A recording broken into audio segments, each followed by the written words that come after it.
अस्सलाम वालेकुम रहमतुल्लाहि वबरकातुहू। प्यारे बच्चों, हम लोग बात कर रहे हैं ऑर्गेनिज्म एंड पॉपुलेशन। तो अभी तक का जो हमारा टॉपिक रहा है उसमें हमने बात की है ऑर्गेनिज्म से रिलेटेड। अब हम बात करने वाले हैं पॉपुलेशन से। नाउ मैंने पहले भी एक मैसेज दिया आप लोगों को, दोबारा मैसेज दे रहा हूँ कि हम लोगों ने 11th और 12th के बच्चों के लिए बायलिंगुअल लैंग्वेज में, बायलिंगुअल लैंग्वेज में यानी उर्दू प्लस इंग्लिश, उर्दू और इंग्लिश, इन दोनों में हमने एक डिसीजन लिया है कि हम बच्चों के स्टडी करवाएंगे। ठीक है, तो आप लोगों से खास गुजारिश है कि 11th के स्टूडेंट और 12th के स्टूडेंट, इनकी फीस जो है वो 4500 है। इनकी फीस 4500 है। बच्चों, ये फीस लेने का एक ही मकसद है कि चूंकि कंटेंट तैयार करना है, और आपको मालूम है हमारे पास सबसे बड़ा प्रॉब्लम कंटेंट का है। जो कंटेंट हमारे पास अवेलेबल नहीं है, हमारे पास एमसीक्यूज उस लेवल के अवेलेबल नहीं है जो एनसीईआरटी के हिसाब से हो और नीट के लेवल के हो। तो हमको बहुत सारी चीजों के लिए खराजात है, इसलिए हम चाह रहे हैं कि हम किसी और से मांगे ना, बल्कि हम आप ही की जरूरत से ले, आप ही से ले और आप ही को वापस कर दें। ठीक है, तो मेरी खास गुजारिश है कि खास करके आप स्टूडेंट से कि आप आपके करीब में जो भी लोग हैं उनको बताइए। इंशाल्लाह रोजाना डेली यहाँ पर लेक्चर्स होंगे, डेली लेक्चर्स होंगे। ये लेक्चर्स ऑनलाइन भी हो सकते हैं और अगर जो ऑफलाइन आना चाहता है ऑफलाइन भी आ सकता है। तो ऑनलाइन वालों के लिए तो जो फीस है ये 4500 है, लेकिन जो ऑफलाइन है वो यहाँ पर आए, डिस्कस करें और वहाँ जो फीस रहेगी वो उनके साथ डिस्कस की जाएंगी। अलबत्ता ये है कि इनको नोट्स प्रोवाइड किए जाएंगे, एमसीक्यूज दिए जाएंगे, बहुत सारी फैसिलिटी इंशाल्लाह हम देने की कोशिश कर रहे हैं, सिर्फ इसलिए कि पूरे हिंदुस्तान में सिर्फ 3 लैंग्वेज है जो हर जगह है। पहली लैंग्वेज है इंग्लिश, जो हर जगह पेपर आपको मिलेगा। दूसरी लैंग्वेज है हिंदी, जिसका पेपर आपको हर जगह मिलेगा। और अल्लाह ताला का शुक्र अदा करिए, तीसरी लैंग्वेज वो है उर्दू, जिसका पेपर आपको कहीं पर भी अवेलेबल होगा। तो ये उर्दू का इतना इंपॉर्टेंस है कि आपको इसका पेपर कहीं भी मिलेगा।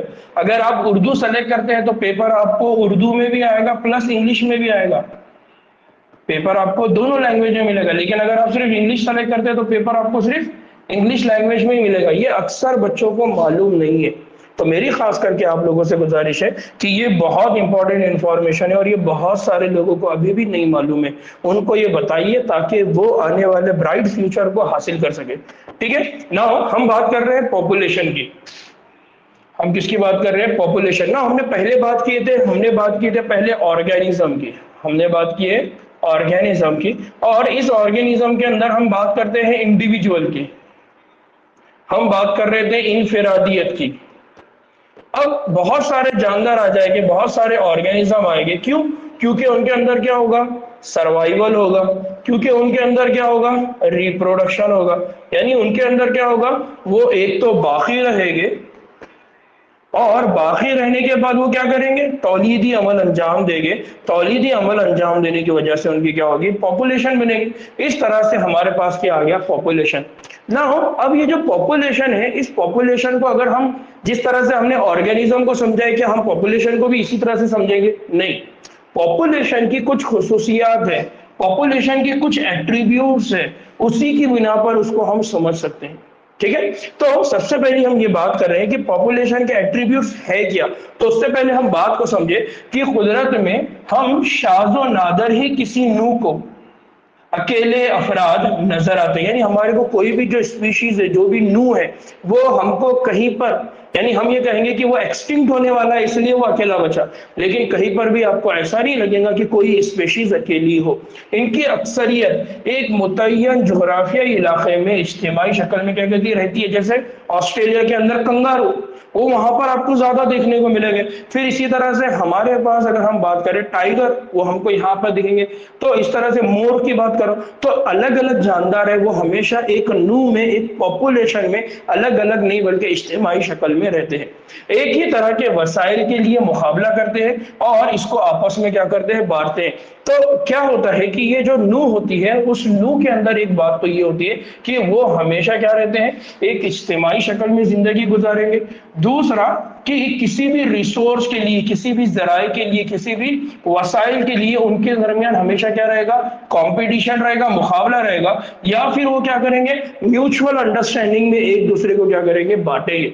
अपनी नस्ल बढ़ाते हैं और एक आबादी की क्या करते हैं, तश्कील देते हैं। हालांकि इस्तेलाह इंटरब्रीड जिनसी तौलीद की तरफ इशारा करती है, लेकिन गैर जिनसी तौलीद के जरिए बनने वाले मजमूए को भी माहौलियाती मुताले की गर्ज से हम क्या कहते हैं, आबादी ही कहते हैं। तो आमतौर पर क्या होता है, जब पॉपुलेशन को डिफाइन किया जाता है तो पॉपुलेशन को डिफाइन करने में इस लफ्ज को बार बार यूज किया जाता है कि ऐसी पॉपुलेशन जो क्या करे, एक ही इलाके में हो, वसाइल का यूज करे और आपस में इंटरब्रीड करे, उसको पॉपुलेशन। लेकिन यहाँ पर इस बात को कहा गया है कि कुछ जगह पर गैर जिनसी तौलीद भी होती है और वहां पर भी ऑर्गेनिज्म पॉपुलेशन में रहते हैं, तब भी उसके लिए क्या लफ्ज इस्तेमाल किया जाएगा, आबादी। जैसे आबी जो जमीन है, जो वेटलैंड है, उसके अंदर क्या होते हैं, कार्बोन्स, वीरान घर के चूहे, जंगलात में सागवान के दरख्तों का सिलसिला और कल्चरल प्लेट, यानी जो लैब में जो प्लेट होती है कल्चरल प्लेट, उसमें कौन होते हैं, बैक्टीरिया, और तालाब के अंदर कमल के पौधे आबादी की बहुत अच्छी कुछ मिसालें हैं। गुज़िश्ता अबवाब में हमने क्या सीखा, हमने सीखा कि तब्दील शुदा माहौल का सामना एक अकेला उज़्व करता है।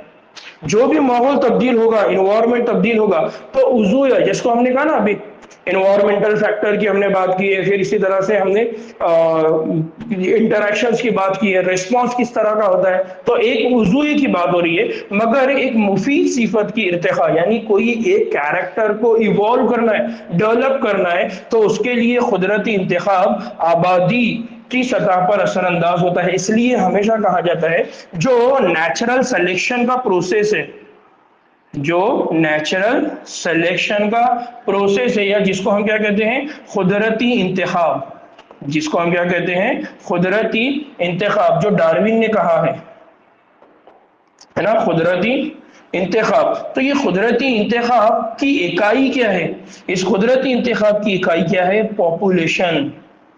कुदरती इंतखाब की इकाई क्या है, पॉपुलेशन। इसलिए आप देखो, जितनी भी अभी तक मैंने बहस किया, जितनी भी बातें मैंने आपको बताया, मैं हर वक्त ये कहता था कि डार्विन का कहना ये है कि जो भी पॉपुलेशन होंगी वो सर्वाइव करेंगी, रिप्रोड्यूस करेंगी, और जब वो सर्वाइव और रिप्रोड्यूस करती है तो वह क्या अप्लाई होता है, नेचुरल सिलेक्शन। इस तरह से वो एक नई स्पीशीज बन जाएगी, एक नई प्रजाति बन जाएगी। बात समझ में आ रही है? तो इसका मतलब ये है कि नेचुरल सिलेक्शन, कुदरती इंतखाब हमेशा किस पे अप्लाई होता है, पॉपुलेशन पे। कभी भी एक इंडिविजुअल के ऊपर नेचुरल सिलेक्शन अप्लाई नहीं होगा, एक ऑर्गेनिज्म के ऊपर अप्लाई नहीं होगा, बल्कि एक पूरी पॉपुलेशन के ऊपर अप्लाई होता है। लिहाजा आबादी माहौलियात यानी पॉपुलेशन इकोलॉजी वो एक अहम शोबा है जो माहौलियात को आबादी की जेनेटिक्स और इर्तिका से क्या करता है, मुंसलिक करता है। तो बच्चों ये ऐसी इंपॉर्टेंट फील्ड है कि अक्सर हमारा रीच यहाँ पर नहीं है, जबकि पॉपुलेशन इकोलॉजी पढ़ना बहुत जरूरी है, आबादी की जेनेटिक्स, पॉपुलेशन जेनेटिक्स पढ़ना जरूरी है, पॉपुलेशन इवोल्यूशन पढ़ना हमारे लिए जरूरी है। तभी जाके हम सोसाइटी को बताएंगे कि जो पॉपुलेशन के आज, यानी हम ये कहते हैं कि भाई हमारी जो पॉपुलेशन है उसमें किस तरह के किरदार है, वही किरदार हमको आने वाली जनरेशन में दिखेगा। अगर आज हमारे टीचर्स अगर हमको बहुत अच्छा पढ़ाते हैं तो वो जो नस्ल निकलेगी वो और अच्छी नस्ल तैयार करेंगे। तो हम पॉपुलेशन जेनेटिक्स की जब स्टडी करते हैं तो हम इस तरह की गाइडेंस हम कर सकते हैं, लेकिन ये बड़ी हमारी किस्मत खराब है कि हमारे पास पॉपुलेशन जेनेटिक्स की स्टडी करने वाले लोग बहुत कम हैं ना। उसके बाद ये कि एक आबादी की कुछ खुसूसियात होती है। मैंने जैसे भी पहले कहा कि जब हम पॉपुलेशन के एट्रीब्यूट की बात करते हैं तो उसमें बहुत सारी खुसूसियात होती है। तो एक आबादी की कुछ खुसूसियात ऐसी होती है जो इनफरादी नामियाती जिस्म यानी इनफरादी ऑर्गेनिज्म में नहीं होंगे, यानी एक इंडिविजुअल में वो सारी खुसूसियात नहीं मिलेंगी जो आबादी में मिलेगी। एक फर्द की पैदाइश या मौत होती है, एक फर्दी की क्या होती है, पैदाइश होंगी या मौत होंगी। लेकिन अगर आबादी की बात करें तो आबादी के अंदर क्या होती है, शराय पैदाइश होती है और शराय अमवात होती है। क्या होती है यहाँ पर, शराय पैदाइश होती है या फिर क्या होती है, शराय मौत, अमवात। तो हम क्या कहते हैं, रेट ऑफ मॉर्टेलिटी, क्या बोलते हैं हम उसको, रेट ऑफ मॉर्टेलिटी, और उसी तरह से हम कहते हैं रेट ऑफ बर्थ। तो बर्थ होंगी या रेट ऑफ बर्थ होंगी या रेट ऑफ या मॉर्टेलिटी की बात कर रहे हैं तो रेट ऑफ डेथ। तो रेट ऑफ डेथ होंगी या रेट ऑफ बर्थ होगी। लेकिन एक इंडिविजुअल की अगर बात करते हैं तो एक इंडिविजुअल के अंदर क्या होगा, एक इंडिविजुअल की या तो मौत हो जाएगी या क्या हो जाएगी, डेथ। आबादी में ये शरह फीकस पैदाइश और अमवात की शरह का इजहार करती है। यानी आबादी की जो शरह होती है, आबादी में हमेशा ये जो शरह होती है ये फीकस पैदाइश और अमवात की तरफ क्या करती है, इशारा। यानी कितनी इंतकाल होगी, कितने डेथ होंगी, इतने इतने दिनों में क्या हो सकता है। लिहाजा ये शरह आबादी के मेंबरान की तादाद में तब्दीली, इजाफा या कमी को क्या करती है, जाहिर करती है। तो बेसिकली एक पॉपुलेशन में कितनी कमी होंगी और एक पॉपुलेशन में कितना इजाफा होगा, ये वो यहाँ पर बताती है। फॉर एग्जाम्पल एक मिसाल के जरिए हम इसको समझते हैं कि एक तालाब है और उस तालाब में एक साल पहले 20 कवल के पौधे थे। तो उन्होंने तौलीद किया और तौलीद के जरिए क्या हुआ, 8 नए पौधों का इजाफा हो गया। यानी हर एक ने 2 प्रोड्यूस किया। इस तरह से क्या होगा, 8 नए पौधों का इजाफा होगा।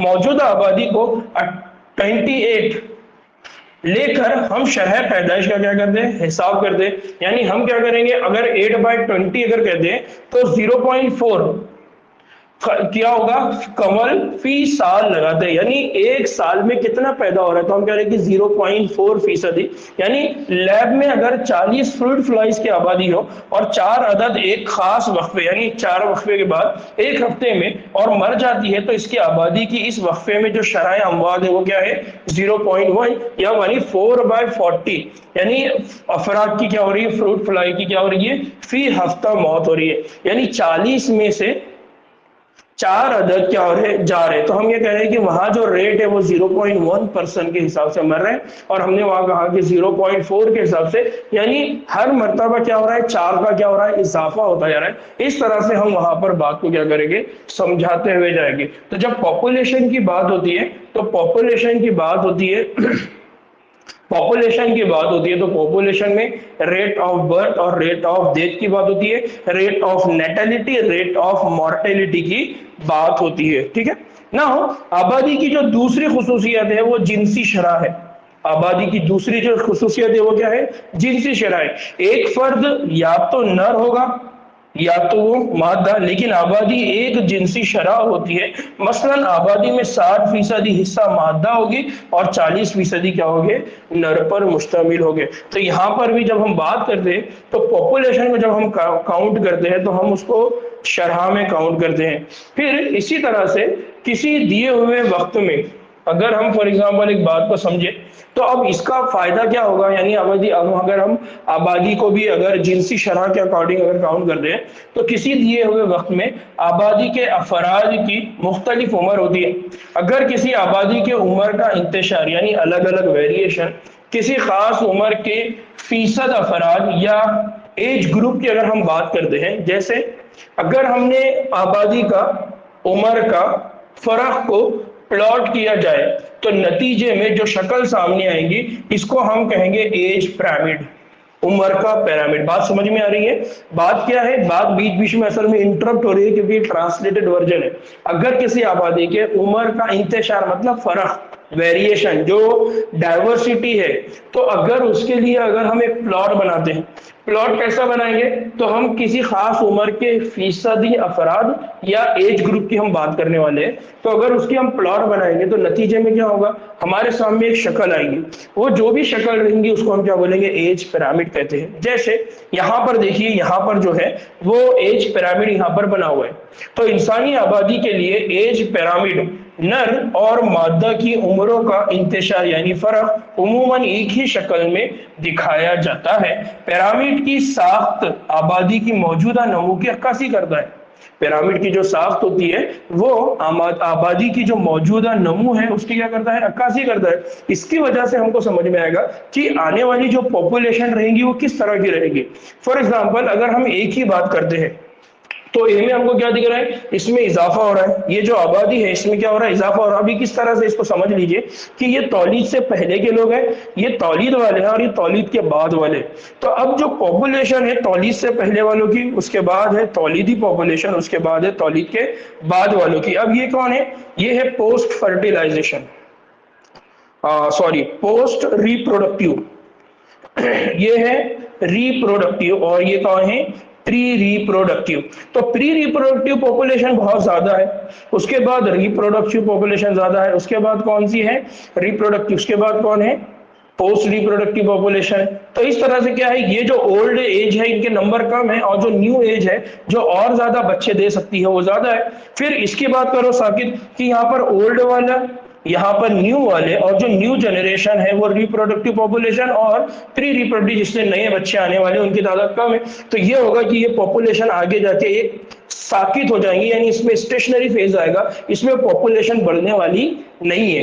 तीसरा है कि यहाँ पर क्या हो गया, यहाँ पर जो यानी बूढ़े लोग ज्यादा है, जवान लोग थोड़े हैं और उनके जो बच्चे हैं वो उससे भी कम है। इसका मतलब है इनके बच्चे और कम होंगे, इनके बच्चे और कम होंगे, इनके बच्चे और कम होंगे। इस तरह से ये जो आबादी है ये आगे चल के क्या होने वाली है, कम होने वाली है। तो इस तरह से हम क्या करते हैं, जब हम आबादी के नंबर देखते हैं तो उस आबादी के नंबर के जरिए हम क्या करते हैं, उस पॉपुलेशन के अंदर नमू की ग्रोथ रेट की अक्कासी करते हैं कि वहां पर ग्रोथ रेट क्या होगी, वहां पर नमू की शरह क्या होगी, वहां पर आने वाले वक्त में पॉपुलेशन कितनी होगी। तो इस तरह से हम क्या करते हैं एक डाटा, जैसा हम ये कहते हैं कि भाई हिंदुस्तान के अंदर नौजवान पॉपुलेशन बहुत ज्यादा है, तो इसका मतलब ये है कि आने वाले 10 साल में हमारी ये जो नौजवान पॉपुलेशन है ये बूढ़ी हो जाएंगी, लेकिन हर एक से अगर 2 बच्चे भी होते हैं तो पॉपुलेशन क्या हो जाएंगी, डबल हो जाएगी। तो हम इससे अंदाजा लगा सकते हैं कि आने वाले दौर में हिंदुस्तान के अंदर रहने के लिए बहुत सारी जगह लगेगी, आने वाले दौर में हिंदुस्तान के लिए खाने के लिए बहुत सारे वसाइल की जरूरत पड़ेगी, आने वाले दौर में हिंदुस्तान के अंदर प्रोटेक्शन के लिए बहुत ज्यादा मैकेनिज्म बनाना पड़ेगा, रास्तों की साफ सफाई के लिए, रास्तों के आने, ये इस तरह से हम क्या करते हैं उस पॉपुलेशन की स्टडी करके वहां पर क्या क्या चीजों की नीड पड़ने वाली है उसका एक अंदाजा लगाते, एक प्लानिंग हम कर सकते हैं। तो इस तरह से हम पॉपुलेशन का स्टडी का क्या करते हैं, फायदा उठाते हैं। नाउ आबादी का जो साइज है किसी मस्कन में इसकी हालत के बारे में क्या करता है, बताता है। अब फॉर एग्जांपल यहाँ पर जो पॉपुलेशन है ये पॉपुलेशन क्या शो कर रही है, यानी इसका हैबिटेट किस तरह का होगा, या ये जो पॉपुलेशन का जो ग्राफ है ये क्या शो कर रहा होगा। तो इसका मतलब ये है कि इनकी पॉपुलेशन इतनी इसलिए है क्योंकि यहाँ पर सारे क्या है फेवरेबल, यहाँ पर सारे एनवायरनमेंट कैसा होगा, फेवरेबल, इनको खाने के लिए क्या है सारी चीजें अवेलेबल है। हो सकता है कि यहाँ पर जो प्रीडेटर प्रेशर है वो कम है, समझ में आ रहा है। तो ये एक ऐसा इलाका है जहां पर उनको हर चीज फेवरेबल है, ये एक ऐसा इलाका है जहां पर उनको बहुत सारी प्रॉब्लम आ रही होगी। इस तरह से तो हम किसी भी आबादी में चाहे जिस माहौलियाती अमल का मुताला करें, आया वो दूसरे अनवा से मुकाबले की शक्ल में हो, हमला आवर शिकारी का असर हो या कीड़े मारने वाली दवा का असर हो, इसको हम हमेशा आबादी के साइज में तब्दीली की हैसियत से क्या करते हैं, नापते हैं। तो ये बहुत इंपॉर्टेंट है बच्चों की, एक पॉपुलेशन की जब हम स्टडी करते हैं तो उस पॉपुलेशन के अंदर हम बहुत सारी बातों को क्या कर सकते हैं, आसानी से क्या कर सकते हैं, स्टडी कर सकते हैं, और उसके जरिए हम अंदाजा लगा सकते हैं कि आने वाले वक्तों में वहां पर किस तरह के हालात होंगे, किस तरह की वहां पर तब्दीलियां रोनुमा हो सकती है ना। अगर एक और चीज की अगर हम बात करते हैं, जैसे कुदरत में साइज चंद जैसे 10 से कम भी, भरतपुर झील में साइबेरियन सार्स की किसी साल में तादाद, अब देखिए बात को समझने की कोशिश करिए, यहाँ पर 2 अल्फाज है वो थोड़े से ब्रेक हो गए ट्रांसलेशन में, ठीक है। कुदरत में साइज चंद से लाखों में, यानी जो साइज होता है, जो नंबर की बात हो रही है, तो साइज में वेरिएशन क्या होता है, तो साइज स्टार्ट हो सकता है चंद से यानी फ्यू से, और साइज कहां तक जा सकता है, लाखों में जा सकता है। यानी जो साइज की आप बात कर रहे हैं पॉपुलेशन की, वो साइज की पॉपुलेशन की जो साइज है वो थोड़ी भी हो सकती है, ज्यादा भी हो सकती है। बात समझ में आ रही है। तो 10 से कम भी हो सकती है, 10 से भी कम, और जिस तरह से हम कह रहे हैं कि भरतपुर में आने वाले जो साइबेरियन है उनकी तादाद अगर बात करें तो वो कुछ ही होती है। फिर इसी तरह से लाखों में, यानी तालाब के अंदर कौन है, क्लाइमाइडोमोनास, ये क्लाइमाइडोमोनास भी हो सकते हैं। यानी आप जब कुदरत में साइज की बात करेंगे तो आपके पास 10 से कम और लाखों में, इन दोनों के बीच में क्या रहेंगी, रेंज रहेंगी आबादी के साइज को तकनीकी तौर पर आबादी की कसाफत या आबादी की कसाफत कहा जाता है, आबादी कसाफत या आबादी की कसाफत कहा जाता है। और इसको एन कौन से वाले वर्ड से जाहिर करते हैं? एन से जाहिर करते हैं। और जरूरी नहीं है कि ये सिर्फ तादाद की शक्ल में ही हो। देखिए बहुत इंपॉर्टेंट चीज है। तीन चार बातें हैं, पॉइंट की बातें हैं, एग्जाम में करीब से पूछी जाती है। हालांकि किसी आबादी की कसाफत को नापने के लिए सबसे मौजू पैमाना कुल तादाद है, यानी किसी भी पॉपुलेशन को अगर हमको जानना है तो उसके लिए बेहतरीन तरीका तादाद है, नंबर है। ये बाज हालात में बेमाने हो जाती है। कैसे हालात में बेमाने हो जाएंगे? तो उसकी एग्जाम्पल यहाँ दिया है, या इसका तयन करना मुश्किल हो जाता है। कैसे? फॉर एग्जाम्पल एक इलाके में अगर 200 कैरेट ग्रास यानी मेट्रोफोर्स हो, यानी जो पार्थीनियम है उसके पौधे हो, लेकिन सिर्फ एक बड़ा सा बरगद का घना दरख्त है। यहां ये कहना बरगद के दरख्त की डेंसिटी, यानी बरगद का दरख्त सिर्फ एक है लेकिन वो कितना बड़ा होता है, उससे क्या क्या चीजें मिलती है। और जो कैरेट ग्रास है वो कई सारी फैली हुई, जो आमतौर पे हम घास देखते हैं पार्थीनियम के, तो उनके तो नंबर दिखेंगे हमको, बहुत सारे नंबर दिखेंगे, लेकिन बरगद का तो एक ही पेड़ है। तो अब यहाँ पर तादाद को हम साइज का पैमाना नहीं बना सकते, तो इसलिए यहां पर कह रहे हैं कि कैरेट ग्रास के मुकाबले में जो बरगद है उसकी जो डेंसिटी है वो कम है। तो कम्युनिटी पर बरगद के दरख्त के बेहिसाब असर के बारे में गलत अंदाजा लगाने के बराबर होगा। यानी अगर हम कम्युनिटी की बात करेंगे, वो जो एरिया है जहां पर इस बरगद के बहुत ज्यादा फायदे हैं, तो हम तो ये कहेंगे कि ये तो अकेला है, इसका क्या फायदा। तो इस तरह से ये हो जाएगा कि जब हम नंबर के हिसाब से बात करेंगे, तादाद के हिसाब से बात करेंगे, तो बरगद का ये जो पेड़ है, इससे मिलने वाले जो फायदे हैं, इसके मामले में जो अंदाजा हम लगा सकते हैं वो क्या हो जाएगा? गलत हो जाएगा अगर हम उसको नंबर के हिसाब से काउंट करते हैं। तो ऐसे हालात में फिर हम क्या करेंगे? तो ऐसे हालात में आबादी के साइज का जो पैमाना रहेगा वो क्या रहेगा? वो फीसद गलाफ, या जिसको क्या कहेंगे? बायोमास। क्या रहेगा? बायोमास ज्यादा मौजू रहेगा और मायनेखेज रहेगा। यानी उस बरगद के पौधे से आपको कितने पत्ते मिल रहे हैं, जब आप झाड़ियों को काटेंगे तो उससे कितने पत्ते मिलेंगे, तो जब बरगद को काटेंगे तो उससे जो पत्ते मिलेंगे या उससे जो आपको प्रोडक्ट मिलेगा वो उन झाड़ियों के मुकाबले में क्या रहेगा? ज्यादा रहेगा। तो उसको कहते हैं बायोमास। समझ में आ रहा है? तो उस झाड़ को जब काटेंगे आप, तो वो झाड़ तो उन पत्तियों के और उन झाड़ियों के नंबर से क्या है? ज्यादा है। इस तरह से हम जब उसको काटेंगे तो हम उसको क्या कहते हैं? बायोमास कहते हैं। तो आबादी का साइज बहुत बड़ा है और तादाद का शुमार करना मुमकिन ना हो, तो ये या कम के ना हो या बहुत ज्यादा हो। अब एक और कंडीशन आ गई कि आबादी का बहुत बड़ा साइज है और उसको काउंट करना क्या हो रहा है? मुश्किल हो रहा है। उसकी तादाद लगाना क्या हो रहा है? मुश्किल हो रहा है। तो अब क्या करेंगे इस हालत में? क्या होगा? तो इस हालत में ये होगा कि हमको बहुत ज्यादा वक्त दरकार होगा। तो ऐसी सूरत में हम क्या करेंगे? ऐसी सूरत में हम कुल तादाद का पैमाना इख्तियार करना मुनासिब नहीं होगा। यानी हम उसको एवरेज वाले बात पे नहीं लेकर जाएंगे। अगर एक पेट्री प्लेट, यानी आप बात को समझिए, अगर एक पेट्री प्लेट में बैक्टीरिया का कल्चर बहुत कसीफ हो, यानी बहुत सारे, ये एक पेट्री प्लेट आपने लिया और इसमें कई सारे बैक्टीरिया है,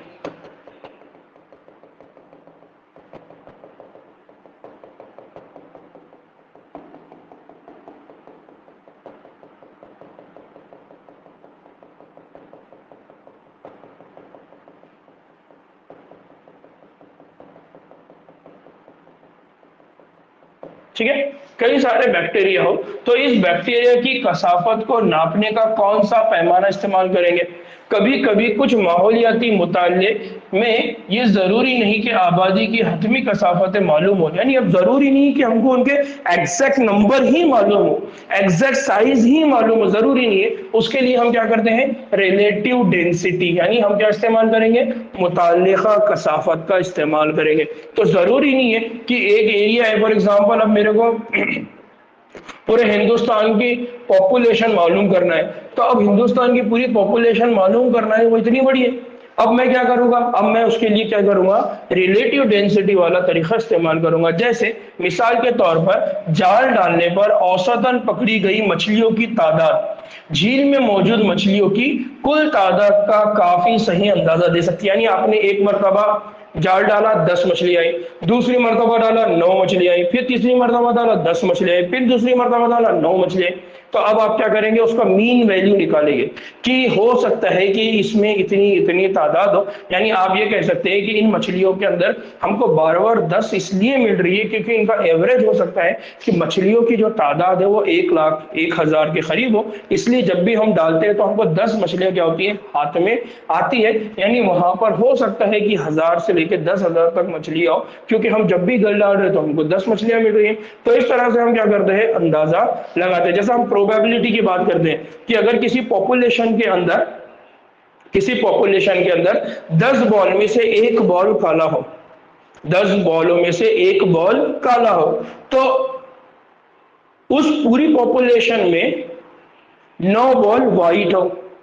तो अब आपके पास प्रोबेबिलिटी क्या हो जाएंगी कि आप जितने मरतबा हाथ डालेंगे तो पॉसिबिलिटी ये है कि 9 में 10 में से 9 बार आपके पास कौन सा बॉल आएगा, व्हाइट बॉल, और 10 में से सिर्फ एक बार आपके पास कौन सा बॉल आएगा, काला बॉल आएगा, ब्लैक बॉल आएगा। इससे आप बोलेंगे कि यार 10 मरतबा जब मैंने निकाला तो मेरे पास 9 व्हाइट बॉल आए, और जब 10वीं मरतबा मैंने हाथ डाला तो मेरे पास क्या हो गया, ब्लैक बॉल आ गया। इस तरह से आप ये कहेंगे कि हो सकता है कि वहां पर पॉपुलेशन क्या हो, 10 की हो। तो इस तरह से आप क्या करते हैं, वहां पर समझने की कोशिश करते हैं। तो आप उस वक्त अंदाजा किस चीज का लगाते हैं, रिलेटिव डेंसिटी, जब पॉपुलेशन बहुत ज्यादा हो। तो ये जो मैंने मिसाल दी है इसमें पॉपुलेशन छोटी थी, लेकिन अंडरस्टैंडिंग हो इसलिए ये बात बोला है। बगैर उन्हें गिने हुए या देखे हुए अक्सर हमें आबादी के साइज का बिलवास्ता अंदाजा क्या करना पड़ता है। हमारे कौमी पार्कों और शेरों के तहफ़्फ़ुज़ी मकामात में चीते का शुमार अक्सर उनके पैरों के निशान, पिग मार्क्स, उसको क्या बोला जाता है, पिग्स मार्क्स, और उनके फिजले के ढेलों की गिनती पर मुनहसर है कि उनके जो फुजला होता है उस फुजले की काउंटिंग की जाती है कि कितने डिफरेंट टाइप के फुजले वहां पर दिखाई दे रहे हैं। उस फुजले के काउंटिंग की बुनियाद पर हम कहते हैं, क्योंकि ऐसा तो नहीं रहेगा कि कहीं पर चीता और शेर देखने के लिए आप जा रहे हैं और वो बैठे हुए आपका इंतजार कर रहे हैं कि हाँ भाई आओ हमारे घर पे नाम लिख कर जाओ, तो ऐसा वहां पर पॉसिबल नहीं है। तो इसलिए वहां पर हम क्या करेंगे, हम वहां पर रिलेटिव डेंसिटी का क्या करेंगे, इस्तेमाल करते हैं। ठीक, बात समझ में आ रही है ना। आबादी की नमो, पॉपुलेशन ग्रोथ की अगर हम बात करते हैं तो ये बहुत इंपॉर्टेंट टॉपिक है। पॉपुलेशन ग्रोथ होता क्या है ना, किसी नू की आबादी का साइज एक साकित पैमाना नहीं है। किसी भी नू की आबादी का साइज एक साकित पैमाना नहीं है, यानी स्टेबल नहीं है, वो हमेशा सेम नहीं रहेगा। ग़िज़ा की दस्तयाबी, शिकार का असर और बदलते मौसम और ऐसे ही कई असबाब की बिना पर ये वक्त के लिहाज से क्या होता रहता है, बदलता रहता है। फॉर एग्जाम्पल, खाने को कम था तो कुछ की डेथ हो गई, शिकार हो गया, अर्थक्वेक आ गया, कुछ और आ गया तो उसकी वजह से पॉपुलेशन क्या हो गई, कम हो गई। कुछ जमाने में ग़िज़ा बहुत ज्यादा फराहम थी, शिकार का टेंशन नहीं था, कोई अर्थक्वेक नहीं आया, कोई सुनामी नहीं है, तो पॉपुलेशन क्या हो गई, बढ़ गई। तो इस तरह से हम ये कहते हैं कि आबादी कभी भी साकित नहीं रहेंगी, एक जैसी नहीं रहेंगी, वो बदलते रहेंगी हालात के हिसाब से। दरअसल आबादी की जो कसाफत है, जो डेंसिटी है, इसमें तब्दीली हमें बताती है कि आबादी किन हालात से दो चार है। ये बहुत इंपॉर्टेंट है बच्चों। पॉपुलेशन के अंदर किस तरह के नुकसान हो रहे हैं, पॉपुलेशन के अंदर किस तरह की तब्दीली आ रही है, ये हमको बार बार इंडिकेट करती है कि वहाँ हालात किस तरह के होने वाले, किस तरह के हालात बदलने वाले होते हैं, उनको समझना बहुत जरूरी है। आया इसमें इजाफा हो रहा है या इसमें कमी वाक़ई हो रही है, तो वो बताएगा कि फॉर एग्जांपल उसमें अगर पॉपुलेशन में कमी वाक़ई हो रही है तो आप सोचेंगे कि हो सकता है कि यहाँ पर कोरोना वायरस आ गया, हो सकता है कि यहाँ पर कोई और बीमारी है, हो सकता है कि यहाँ पर खाने के लिए जो चीजें वो अवेलेबल नहीं है, या पॉपुलेशन में इजाफा हो रहा है तो हो सकता है कि यार यहाँ पर सारी चीजें बहुत आसानी से अवेलेबल है, कोई प्रेशर नहीं है, कोई बीमारी नहीं है, इसलिए इनकी पॉपुलेशन। तो इस तरह से क्या होता है, हम उससे एक अंदाजा लगा सकते हैं। चाहे कुछ भी वजह हो, किसी मस्कन में किसी एक वक्त पर आबादी की कसाफत में 4 बुनियादी अमलियात में तब्दीली की वजह से उतार चढ़ाव होता रहता है। यानी ये जो तब्दीलियां होती रहती है उसके लिए 4 चीजें हैं जो बहुत जिम्मेदार है। उनमें से 2, उन 4 चीजों में से 2 कौन है, एक है शरह पैदाइश और एक है आबादी में बाहर से हिजरत करके आने वाले। एक कौन है, शरह पैदाइश है, दूसरा बाहर से आने वाले। आबादी की कसाफत में इजाफे की जिम्मेदार है। और दीगर दो जिसको हम कहते हैं डेथ रेट या फन्नायत या तर्क वतन यानी इमिग्रेशन या एमिग्रेशन इसको कहते हैं, इसमें कमी वाक़ई होने की क्या है, जिम्मेदार होती है। तो दो चीजें हैं, एक चीजें क्या है, एक है नेटेलिटी, एक चीज क्या है नेटेलिटी, और दूसरा चीज जो है वो क्या है कि दूसरा चीज है कि इमिग्रेशन यानी माइग्रेशन हम जिसको बोलते हैं ना, तो उसमें दूसरा क्या है, दूसरा है क्या है, दूसरा मॉर्टेलिटी, दूसरा क्या है मॉर्टेलिटी। और मॉर्टेलिटी के साथ उसके साथ दूसरा जो प्रोसेस होता है वो क्या है, एमिग्रेशन यानी निकल जाना।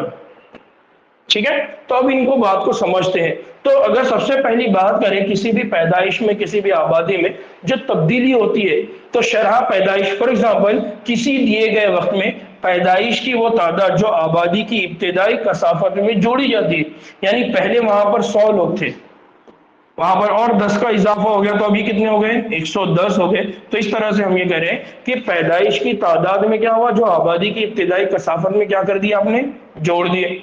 फिर फन्नायत यानी मॉर्टेलिटी, किसी दिए गए वक्त पर आबादी में अमवात की तादाद, फॉर एग्जांपल ये 100 थे, इसमें से 10 चले गए, अब वापस से यहाँ तादाद कितनी बता रहे हैं, 100। इसी तरह से आबादी के लिए आना यानी इमिग्रेशन, कुछ अलग जगह से निकल के किसी और जगह चले गए, उसी नू के अफराद का वो अदद जो दिए गए वक्त में किसी दूसरी जगह से आकर इस मस्कन में रहने लगे। फॉर एग्जांपल कोई एक प्लेस है और कोई दूसरा प्लेस है, यहां पर फॉर एग्जांपल यहाँ टाइगर है, यहाँ भी टाइगर है, यहाँ क्या हुआ, यहाँ पर 5 टाइगर थे, यहाँ पर 10 टाइगर थे, ये 10 टाइगर यहाँ से निकल के यहाँ पर चले गए, तो अब यहाँ 5 हो गए और यहाँ पर क्या हो गए, 10 हो गए, यानी यहाँ पर पॉपुलेशन में क्या हो गई, कमी हो गई, यहाँ पॉपुलेशन में क्या हो गया, इजाफा हो गया। तो हम ये कह रहे हैं कि यहाँ पर पैदा तो नहीं हुए, बट अलबत्ता यहाँ पर क्या हुआ, यहाँ पर हुआ इमिग्रेशन, एक प्लेस से निकल के दूसरे प्लेस पर आ गया, जिसकी वजह से जो आबादी की नमू थी उसमें क्या हो गया, इजाफा हो गया। फिर तर्के वतन करके जाना यानी इमिग्रेशन, किसी दिए गए वक्त में किसी आबादी के अफराद का वो अदद जो अपने मस्कन को छोड़कर कहीं चला जाए। तो यहाँ पर हम कह रहे हैं यहाँ पर क्या हुआ, यहाँ पर हुआ इमिग्रेशन और यहाँ पर हो गया एमिग्रेशन। ठीक है, सिर्फ आई और ई का फर्क है, इसको याद रखना है। ठीक है, तो नॉर्मली हम क्या कहते हैं, जो नेटलिटी होती है उसकी वजह से पैदाइश होती है, मॉर्टेलिटी वो होती है जिसकी वजह से क्या होती है, मौत होती है, अफराद की कमी वाक़ई होती है, लॉस होते हैं, उसको हम कहते हैं मॉर्टेलिटी। ना अगर इसको थोड़ा सा इसके जरिए, इस इक्वेशन के जरिए, इस डायग्राम के जरिए हम अगर समझना चाहे तो हम ये कहते हैं कि आबादी की जो कसाफत है जिसको हम क्या कह रहे हैं एन, इस आबादी की कसाफत में आबादी के लिए आने वाली यानी जो इमिग्रेट कर रहे हैं वो, और जो शरह पैदाइश है वो पॉजिटिव है, और जो फनाइयत है जिसकी क्या हो गई, मौत वाक़ई हो गई, और वो जो तर्क वतन करके आते हैं इमिग्रेशन, और तो वो क्या शो करते हैं, नेगेटिव।